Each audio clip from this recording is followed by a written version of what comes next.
This is a couple of graphics that I'm going to show that have acreages on the bottom. So this is specific deer. The top picture is the picture of the deer at capture. The bottom is either at kill or a trail camera photo. So the outside circle is at home range of 181 acres.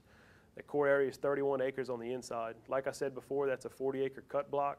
And Wilbert, the land company, does this checkerboard cutting that you'll see across a lot of their lands. In that same area, right to the north, this is another deer. He was 3.5 when he was caught. That picture on the bottom was this spring at 5.5. That was a 177-acre home range and a 29-acre core. Right to the west, this was a 1.5-year-old spike. Give him 6-8 months, and he turned into an 8-point, 16-inch main beams. We'll show a picture of him later too. Home range of 220 acres, core area of 43 acres. You can see his home range is a younger deer, a little bit bigger, still right in that same area though. You put all three of those graphics together and you could easily see that these bucks interacted at some point or another.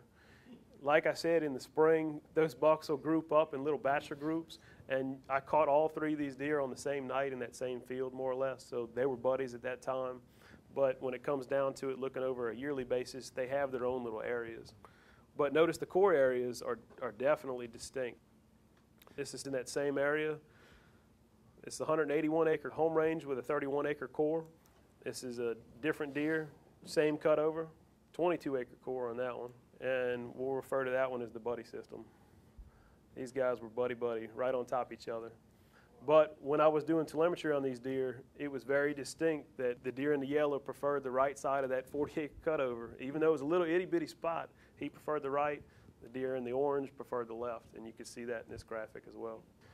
Core areas, notice where they're located at. Smack dab, this is 6 to 8 year old cutover. It's basically impenetrable. You can't see through it, and there's a reason that they're in there. And none of the deer that are pictured here were killed inside their core areas. They were always killed outside the core area. This is another deer. That's the interstate running through the top of the picture. That's Bayou Choctaw running through the center going north and south. This is a 4.5-year-old buck that we caught. This is him at 5.5, hit on the side of the Interstate 10. And you can see there's one dot of him on the north side of the interstate. That is actually the only time we recorded a deer crossing the interstate, and he didn't make it, so that was pretty interesting. Tie the two deer together, and remember the other home ranges that we just showed were more round in shape. These deer are definitely more linear in shape for their home ranges. So obviously, just from looking at this picture, that the interstate looks to be a barrier to movement. And so if you're looking at that from a hunting standpoint, you can use that type of a barrier to your advantage. From another note, Bayou Choctaw, which is wider than the interstate, was not a barrier. We had deer cross it left and right. They'd swim it twice in a day. We also had the intercoastal canal, which is wider than the bayou. They didn't care for crossing the intercoastal. We had deer on all three possible barriers. And so the water features they didn't mind, but that interstate, something about it, the deer that we had up there didn't care to cross it. As far as our does, again, a lot smaller than our bucks. This was one of 3 does that we caught in this group. That's them pictured in the bottom right, standing all together over a rice bran pile. This doe's home range was 86 acres with a 17-acre core. She didn't go anywhere. I probably saw her. That's a gravel road that's going between Mr. Kinney's camp and another camp. Mr. Kinney's seen this deer 50 times probably. I've seen it 100 times. 2 of the sisters were shot. This is one that made it through the raft. So I've told y'all that the deer that we had collared, they didn't move much, but how small is really a small home range? Well, in the case of most of the other studies that you look at across the United States, most mature bucks have annual home ranges over 500 acres. In the case of many studies like Texas especially, your average Texas home range is anywhere from 15 to 3,000 acres. I mean, it's a completely different habitat, and like I said before, habitat plays a big role in it. But just to compare, this study, our bucks more or less didn't range over 300 acres. So that's our adult bucks. As I said, habitat plays in as a big factor in this, and we believe this is one of the reasons we saw such small home ranges. The forestry practices out in this area basically create a very well-managed bottomland hardwood forest.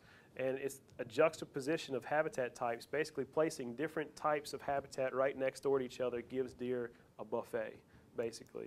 If you look at one of those checkerboard cuts, it's basically micromanaging the habitat. It's only a 40-acre cut. You know, if you look at that on the grand scale, that's not a big cut.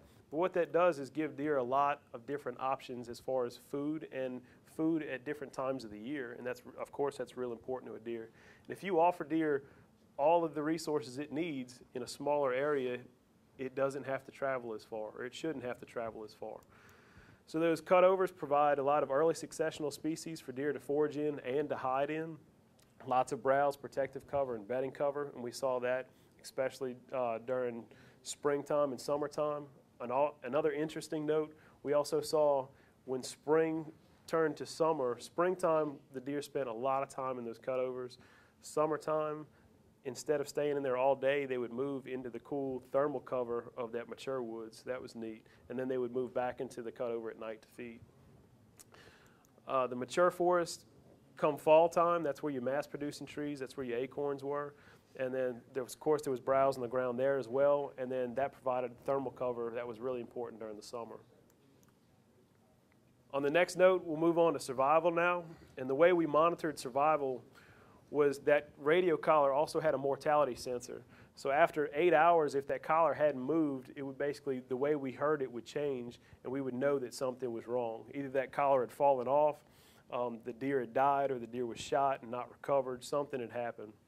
And so we were able to go in and investigate each one of those deaths as soon as we heard it, because we were out there, you know, every week, at least 2, 3, 4 times a week. Come hunting season, all the hunters were informed about the collars. They were asked not to bias whether they were going to shoot the deer or not shoot the deer because of the collar. They were supposed to treat the deer as a normal deer. If it was a deer that they were going to shoot, shoot it. If not, leave it. And then anytime we got our hands on any survival data, whether it be a dead deer or a lost collar or a harvested deer, we recorded everything we could. Again, antler restriction, 13-inch inside and 15-inch main beam. So the results from the survival side, we had a small sample size of females. That's basically just an average. 7 of the 11 survived throughout the study, and that was about 64%. For our 1.5-year-old males, we had some good news on that front. For spring and summer, remember that's the only time we looked at 1.5-year-olds, it was 100%. We had, of those 11 1.5-year-old bucks that we had, none of them died, so that was great. Good thing for QDM because you passed them at 1.5 years, they're making it to fall. For our adult males, spring was a good time for deer. For adult males out there, it was 100% survival. Summertime, that's where you get your disease factors. That's where that kind of comes in. And so we saw a little bit of that. So we had 95% survival during the summer.